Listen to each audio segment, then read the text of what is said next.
Hello students, এই মুহূর্তে যে আলোচনাটা সব থেকে বেশি সব জায়গায় ঘুরে বেড়াচ্ছে সেটা হচ্ছে কোর্টের যে নতুন রায়, কোর্টের যে লেটেস্ট রায়ের আপডেট।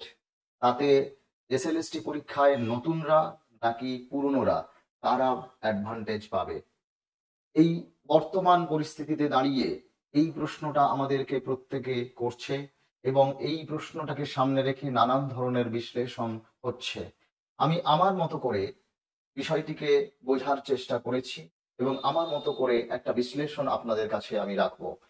প্রশ্নটা হচ্ছে যে কোর্টের রায়ে অ্যাডভান্টেজ নতুন না পুরনোদের, বর্তমান করণীয় কি, এবং আসলে এই পুরো বিষয়টার মধ্যে বাস্তব সত্য কি লুকিয়ে রয়েছে, এটা আমরা একেবারে নিরপেক্ষভাবে কোনো রকম কোনো পক্ষপাত দুষ্ট মানসিকতা না রেখে একেবারে নিরপেক্ষভাবে বিশ্লেষণ করার চেষ্টা করব। ভিডিওটা প্রথম থেকে শেষ পর্যন্ত দেখতে থাকুন। বিএসসি একাডেমি আপনাদের প্রত্যেককে স্বাগত জানাচ্ছি।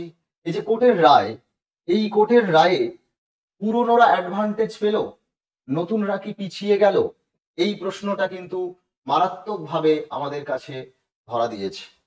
ঠিক কি হতে চলেছে? নতুনরা পিছিয়ে গেল কি, সত্যি কি পিছিয়ে গেল? কারণ আপনারা জানেন যে টিচিং এক্সপিরিয়েন্সের জন্য 10 নম্বর পাচ্ছে পুরনোরা। তাহলে এই 10 নম্বর তো একটা অ্যাডভান্টেজের জায়গাতে রয়েছে। তাহলে নতুনরা তো স্বাভাবিকভাবে 10 নম্বর পাচ্ছে না। তাহলে তারা তো 10 নম্বর পিছিয়ে যাচ্ছে। একটা কম্পিটিটিভ এক্সামস এর 10 নম্বর পিছিয়ে থাকা মানে এটা কিন্তু অনেকটা পিছিয়ে থাকা। তাহলে স্বাভাবিকভাবে সাধারণ দৃষ্টিকোণ থেকে দেখতে গেলে আমরা দেখতে পাই যে পুরনো যারা তারা কিন্তু অ্যাডভান্টেজ পেলো, এখানে পুরনোরা অ্যাডভান্টেজ পেলো, 10 নম্বর তারা এগিয়ে থাকলো। এবং এখানে আমরা আপাত অর্থে সরাসরি দেখতে পাচ্ছি যে নতুনরা পিছিয়ে গেল, তার কারণ তারা কিন্তু টিচিং এক্সপিরিয়েন্সের নম্বরটা পাবে না। এই পুরনোরা যারা এতদিন চাকরি করছিল তারা 10 নম্বর পাবে, যারা প্যারা টিচার তারা 10 নম্বর পাবে, যারা কোনো স্কুলে কন্ট্রাকচুয়াল চাকরি করত তারা 10 নম্বর পাবে। এবং অবশ্যই এই চাকরিটা হতে হবে গভর্নমেন্ট স্কুলে অথবা গভর্নমেন্ট এডেড স্কুলে অথবা গভর্নমেন্ট স্পন্সর্ড স্কুলে। তাহলে এই তিনটে ক্যাটাগরির স্কুলে যারা চাকরি করেছেন তারা কিন্তু অ্যাডভান্টেজ পাবেন 10 নম্বরের। তাহলে স্বাভাবিকভাবে তারা কিন্তু অন্যদের থেকে এগিয়ে থাকলেন। এক্ষেত্রে কিন্তু নতুনরা সত্যি কি পিছিয়ে গেল?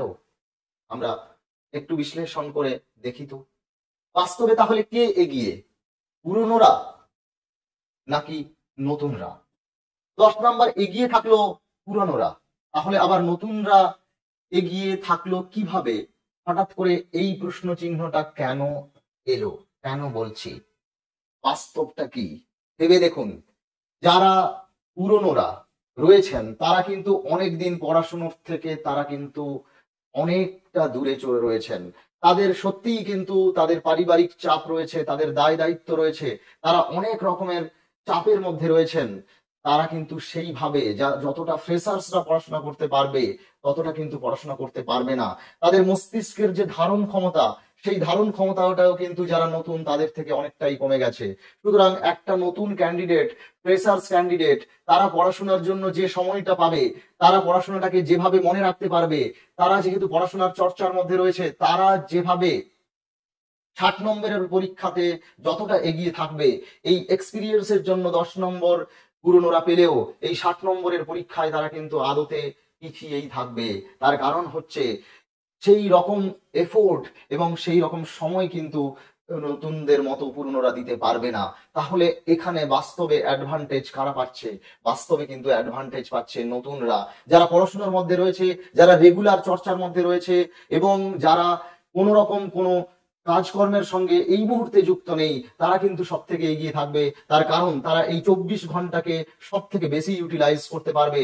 এবং 60 নম্বরের যে রিটিন পরীক্ষা, সেই রিটিন পরীক্ষায় তারাই কিন্তু অ্যাডভান্টেজ পাবে, যারা কিন্তু এই যে 3 মাস সময় রয়েছে, এই 3 মাস সময়ের মধ্যে যারা সব থেকে বেশি এফোর্ট দিতে পারবে, যারা সব থেকে বেশি সময় দিতে পারবে এবং যারা রেগুলার চর্চার মধ্যে রয়েছে, রেগুলার পড়াশোনার মধ্যে রয়েছে, তাদের কিন্তু মস্তিষ্কের ধারণ ক্ষমতা এবং মস্তিষ্কের কার্যক্ষমতা অনেক বেশি রয়েছে। পুরনোদের অনেক রকমের পারিপার্শ্বিক চাপ রয়েছে বা ফ্যামিলিগত চাপ রয়েছে, স্কুলে যেতে হচ্ছে, নানান রকমের ডিউটি করতে হচ্ছে, খাতা দেখতে হচ্ছে, পড়াতে হচ্ছে, এই সবের মধ্য থেকে তাদের যে সেলফ স্টাডি প্রিপারেশনের জায়গা সেটা কিন্তু সময়টা অনেক কম থাকছে। সুতরাং এই 60 নম্বরের পরীক্ষাতে কিন্তু নতুনরা এগিয়ে থাকছে, আর 10 নম্বর ওখানে টিচিং এক্সপিরিয়েন্সের জন্য যতই অ্যাডভান্টেজ পুরনোরা পাক না কেন, এখানে 60 নম্বরে কিন্তু এগিয়ে থাকছে নতুনরা। তাই আপনারা মিলিয়ে নেবেন, যখন পরীক্ষা হবে এবং রেজাল্ট বেরোবে এবং যখন সিলেকশন হবে, তখন আপনারা দেখবেন নতুনরাই কিন্তু বাস্তবে অ্যাডভান্টেজ পাচ্ছে এবং নতুনরাই কিন্তু বেশি পরিমাণে সিলেক্টেড হচ্ছে। এইটা কিন্তু জাস্ট আপনারা রেজাল্ট বেরোনোর পরেই বুঝতে পারবেন। তাহলে এই মুহূর্তে করণীয় কি? এই মুহূর্তে বর্তমানে নতুনরা কি করবে? প্রস্তুতি শুরু করবে নাকি প্রস্তুতি ছেড়ে দেবে, প্রস্তুতি নেবে না? কারণ এই মুহূর্তে একটা কথা চারিদিকে রটছে এবং চারিদিকে সবাই বলছে যে যেহেতু 10 নম্বর অ্যাডভান্টেজ থাকছে, সেই কারণে প্রশ্ন সহজ হবে। প্রশ্ন সহজ হওয়া মানেই হচ্ছে পুরনোরা তারা কিন্তু রিটিনে মোটামুটি ভালো নম্বর পেয়ে যাবে এবং তাহলে পুরনোরাই চাকরি পাবে, নতুনরা ফ্রেশার্সরা চাকরি পাবে না। এই ধরনের এই যে সরলীকৃত ভাবনা, এই সরলীকৃত ভাবনা কিন্তু আমার মনে হয় যে এটা একটা অলীক স্বপ্নের জগতে বসবাস করা। তার কারণ হচ্ছে যিনি পরীক্ষক থাকবেন তিনি কিন্তু এতটা সহজ প্রশ্নও করবেন না যাতে করে পুরনোরা একেবারে 60 নম্বরের মধ্যে 50 নম্বর অনায়াসে সবাই পেয়ে যায়। এই রকম ভাবাটা কিন্তু কষ্টকর। তার কারণ যত সহজ প্রশ্নই হোক না কেন, মনে রাখতে হবে পুরনোরা যেহেতু দীর্ঘদিন পড়াশোনার থেকে বাইরে রয়েছেন, সুতরাং এই 60 নম্বরের মধ্যে পুরনোদের কিন্তু 50 নম্বর পাওয়াটাও কিন্তু কঠিন হয়ে যাবে। তাই নতুনদের জোর কদমে প্রস্তুতি শুরু করা উচিত, পুরনোদেরও জোর কদমে প্রস্তুতি শুরু করা উচিত। এবার প্রস্তুতি ছেড়ে দিয়ে আপনারা যদি হাল ছেড়ে দেওয়ার কথা ভাবেন, তাহলে আমার এই ভিডিওটা স্কিপ করতে পারেন। তার কারণ হচ্ছে আপনারা একটা জিনিস বুঝতে পারছেন না, সেটা হচ্ছে এখানে নতুনরা এবং পুরনোরা সবাই অ্যাডভান্টেজ পাবে কোনো না কোনো দিক থেকে, কিন্তু এইখানে একটা জিনিস ফ্যাক্টর হয়ে যাবে, সেটা হচ্ছে এই 3 মাসের মধ্যে কে কতটা সময় দিতে পারছে পরীক্ষার জন্য, কে কতটা প্রস্তুতি নিতে পারছে সময়ের এইটুকু সময়ের মধ্যে, কে কতটা মেথডিক্যালি সাইন্টিফিক্যালি প্রিপারেশন নিতে পারছে এবং কে কিভাবে যেগুলো পড়ছে সেগুলো মনের এবং স্মৃতিতে মস্তিষ্কে ধারণ করতে পারছে, পড়াটাকে আত্মীকরণ করতে পারছে, তার উপরে নির্ভর করছে সাকসেসটা। সুতরাং এখানে কিন্তু প্রত্যেকের নিজস্ব ক্যাপাসিটির উপর ডিপেন্ড করবে। এখানে কিন্তু নতুন পুরনো এই জায়গাটা নিয়ে যে আমরা অহেতুক ভাবছি যে পুরনোরা বোধহয় অ্যাডভান্টেজ পাবে, আবার কেউ কেউ ভাবছে নতুনরা বোধহয় অ্যাডভান্টেজ পাবে, এই চিন্তা ভাবনার মধ্যে না থেকে প্রত্যেকের নিজেদের প্রিপারেশন করতে হবে, প্রত্যেককে হার্ডওয়ার্ক করতে হবে এবং প্রত্যেকের ক্যাপাসিটি অনুযায়ী, প্রত্যেকের যে মেমোরি পাওয়ার, ব্রেনের যে ক্ষমতা, সেই অনুযায়ী কিন্তু পারফরমেন্সটা করে আসবে এবং পরীক্ষা হলে কে কতটা ভালো পারফরমেন্স করতে পারছে সেটাও কিন্তু একটা মাইন্ড ম্যানেজমেন্ট, সেটাও কিন্তু একটা বলা যেতে পারে দীর্ঘদিনের একটা অনুশীলন এবং পড়াশোনা এবং অধ্যাবসায়ের ফলাফল স্বরূপ একটা বলা যেতে পারে তার আউটকাম। সুতরাং এখানে কিন্তু অ্যাডভান্টেজ ডিসঅ্যাডভান্টেজ এই জায়গাটা নিয়ে বেশি ভাবিত হওয়া, বেশি চিন্তান্বিত হয়ে তারতে সময় নষ্ট করাটা উচিত হবে না। এই মুহূর্তে যেটা উচিত হবে সেটা হচ্ছে সবারই, নতুন এবং পুরনো সবারই প্রিপারেশনটা শুরু করা। তার কারণ হচ্ছে এখানে প্রত্যেকেই অ্যাডভান্টেজ এবং ডিসঅ্যাডভান্টেজের মধ্যে রয়েছেন। সুতরাং এখানে কিন্তু কেউ এক্সট্রা অ্যাডভান্টেজ বা কেউ ডিসঅ্যাডভান্টেজ পাচ্ছেন না। তাহলে কি করবেন? প্রস্তুতি শুরু করুন। আমরা বলবো প্রস্তুতি শুরু করুন। 10 বছর পরে আবার সুযোগ এসছে নতুনদের কাছে, পুরনোদের কাছেও আবার নতুন করে প্রমাণ করার, নিজের যোগ্যতা প্রমাণ করার সুযোগ এসছে। সুতরাং এখন আমরা যে যাই বলি না কেন, আমরা কেউ আইনের ঊর্ধ্বে নই। আমরা এই বাস্তবতাটাকে স্বীকার করে নিতে হবে। তার কারণ হচ্ছে আমরা কেউ কিন্তু কোর্টের নির্দেশ সেটাকে কিন্তু আমরা পরিবর্তন করতে পারবো না। সুতরাং আমাদেরকে বাস্তব মেনে নিতেই হবে, আমাদের কিন্তু পরীক্ষা দিতেই হবে এবং এই 10 বছর পর যখন আবার একটা সুযোগ এসছে তখন কিন্তু সবাইকে সেই সুযোগটা কাজে লাগাতে হবে। তাই এখন একটাই মাত্র লক্ষ্য হওয়া উচিত, প্রস্তুতি শুরু করা, প্রস্তুতি শুরু করা এবং প্রস্তুতি শুরু করা। অল্প সময়ের মধ্যে কিভাবে প্রস্তুতি শুরু করবেন এটা কিন্তু একটা সব থেকে বড় চিন্তার বিষয় এবং কিভাবে এত বড় সিলেবাস শেষ করবেন এটা কিন্তু সব থেকে বড় প্রশ্ন এবং এই ধরনের হাজারো প্রশ্ন মাথায় ঘুরছে যে কিভাবে এত কম সময়ের মধ্যে এত বড় সিলেবাস শেষ করা যাবে। এখানে কিন্তু মাথায় রাখতে হবে এই প্রশ্নটা কারোর একার ব্যক্তিগত প্রশ্ন নয়, এই প্রশ্নটা যারা পরীক্ষার্থী তাদের সবার প্রশ্ন। সুতরাং সবাই কিন্তু একই সমস্যার মধ্যে রয়েছে, সবাই কিন্তু একই একটা বলা যেতে পারে জোনের মধ্যে রয়েছে।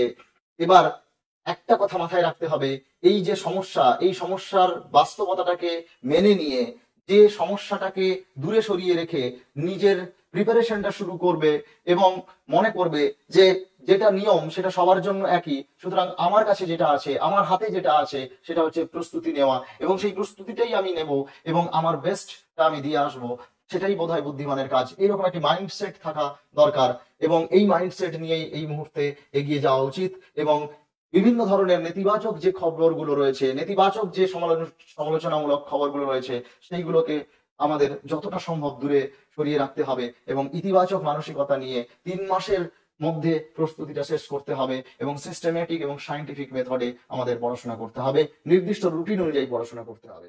ভিএসসি একাডেমি তোমাকে কিভাবে সাহায্য করবে? কারণ ভিএসসি একাডেমি আমরা যতটা পারবো চেষ্টা করব, আমরা ইউটিউবে নানান রকম ফ্রি সেশন আনছি, আমরা পেইড ব্যাচ এনেছি এবং সেটা অত্যন্ত স্বল্প মূল্যে এনেছি। আমাদের সিনিয়র এক্সপার্ট ফ্যাকাল্টিরা তারা গাইড করবেন তোমাদের, যাতে এই 3 মাসের মধ্যে খুব সুন্দরভাবে সিলেবাসটা শেষ করতে পারো, উপযুক্ত প্র্যাকটিস করতে পারো এবং প্রিপারেশনটা সুন্দরভাবে নিতে পারো। সেই জন্য আমরা কিন্তু একটা কমপ্লিট স্টাডি প্ল্যান তৈরি করেছি। সেই স্টাডি প্ল্যানে কি কি থাকছে? সেই স্টাডি প্ল্যানে আমাদের থাকছে interactive live classes, quality study material, unit wise mock test, PYQ analysis class, subject wise strategy, doubt clearing session এবং সাবজেক্ট স্পেসিফিক মেন্টার্স, যারা তোমাদেরকে তোমাদের সাবজেক্টকে কিভাবে তোমরা খুব সহজে এই কম সময়ের মধ্যে প্রিপারেশনটা করতে পারবে সেটা বিষয়ে তোমাদের হেল্প করবেন।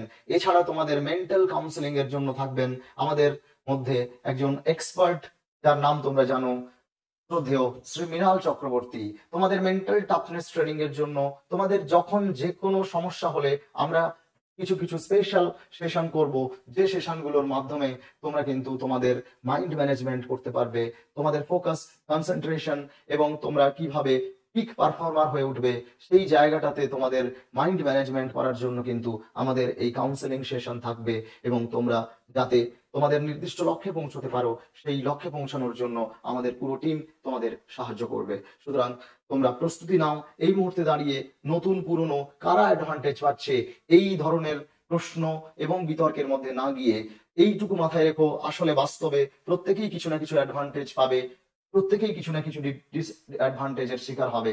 সুতরাং এখানে কিন্তু অ্যাডভান্টেজ এবং ডিসঅ্যাডভান্টেজের কথা মাথায় না রেখে, যেহেতু নিয়ম এবং সিস্টেম সবার জন্য একই, তাই আমাদের যেটা করতে হবে সেটা হচ্ছে এই মুহূর্তে আমাদের প্রস্তুতি, এই প্রস্তুতিটাকে জোরদার করতে হবে এবং প্রিপারেশনটা খুব সুন্দরভাবে করতে হবে, যাতে আমরা আমাদের বেস্টটা দিয়ে আসতে পারি এবং আমাদের যোগ্যতা প্রমাণ করতে পারি এবং চাকরিটা আমরা পেতে পারি। Thank you so much.